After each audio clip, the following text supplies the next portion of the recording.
1957 की एक सर्द सुबह अमेरिका के फिलाडेल्फिया शहर में एक लड़के की लाश एक गत्ते के बॉक्स में पाई गई। बॉक्स एक पुराने जैसी क्रेट का था और उस पर फ्रैजाइल हैंडल विद केयर लिखा था। लड़का करीब 6 साल का था।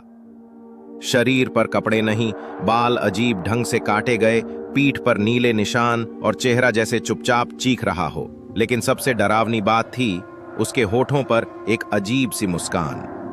पुलिस जांच में लगी रही लेकिन कोई सुराग नहीं मिला, न उसकी पहचान न उसके परिवार का कोई नाम निशान। अखबारों में उसे नाम मिला, the boy in the box. 65 साल बाद 2022 में एक यूट्यूबर और शौकिया घोस्ट हंटर नील रॉबिन्स इस केस को लेकर बेहद जुनूनी हो गया।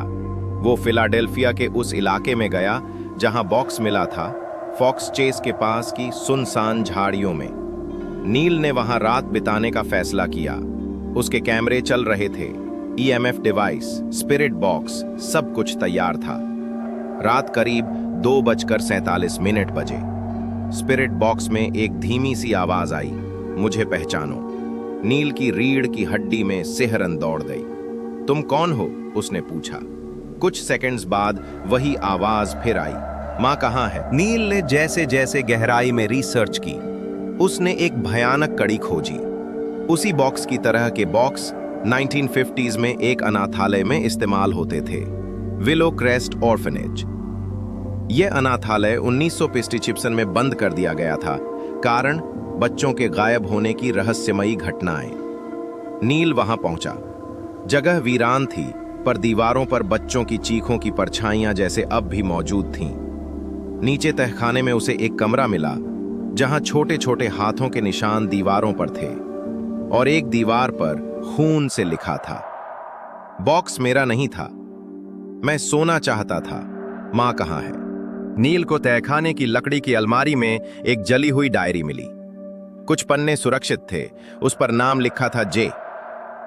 मुझे सुला दिया गया है। मां कहती थी अगर मैं अच्छा नहीं रहूं तो मुझे बॉक्स में बंद कर दिया जाएगा, लेकिन मैंने तो बस उस बिल्ली को खाना खिलाया था, क्यों उन्होंने मुझे मारा?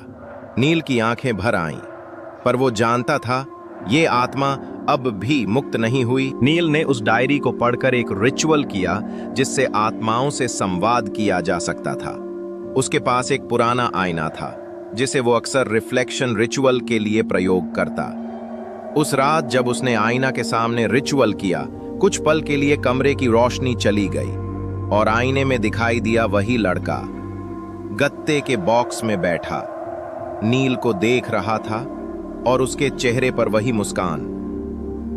तुम मेरी बात सुन सकते हो? नील ने कांपते हुए कहा, हाँ। क्या तुम मुझे मेरी माँ तक पहुँचा सकते हो? अगले कुछ दिनों में नील ने डीएनए ट्रेसिंग, पुराने अनाथालय के दस्तावेज और लोकल लाइब्रेरी के छुपे हुए रिकॉर्ड्स खंगाल डाले और फिर एक नाम सामने आया, जूलियन माइकल्स। जूलियन 1957 में अनाथालय से लापता हुआ था। उसकी मां मार्था माइकल्स मानसिक विकार की शिकार होकर एक आश्रम में भर्ती कर दी गई थी। किसी ने यह नहीं देखा कि उसका बेटा कहां गया। नील ने उस मानसिक आश्रम से संपर्क किया। वहां एक बूढ़ी महिला थी, 88 साल की, अब भी अपने बेटे को पुकारती थी। नील ने मार्था को उस जगह लाने की अनुमति ली जहां बॉक्स मिला था। वो बैठी थी, कांपते हाथों से एक पुराना टेडी बियर पकड़े हुए। फिर वही स्पिरिट बॉक्स चालू हुई। मां, मार्था की आंखों से आंसू बह निकले।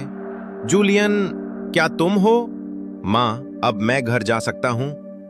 नील के कैमरे ने उस वक्त जो रिकॉर्ड किया वो अब तक का सबसे अद्भुत दृश्य था। एक रोशनी का गोला जूलियन की आकृति बनाकर उसकी मां की गोद में कुछ पल बैठा और फिर धीरे धीरे गायब हो गया। उसके बाद मार्था शांति से सो गई और उसी रात उसकी मृत्यु हो गई। लेकिन मरते वक्त उसके चेहरे पर शांति की मुस्कान थी, जैसे वो अपने बेटे से मिल चुकी हो। नील ने वो वीडियो यूट्यूब पर डाला, the boy in the box, his final goodbye. Video viral हो गया।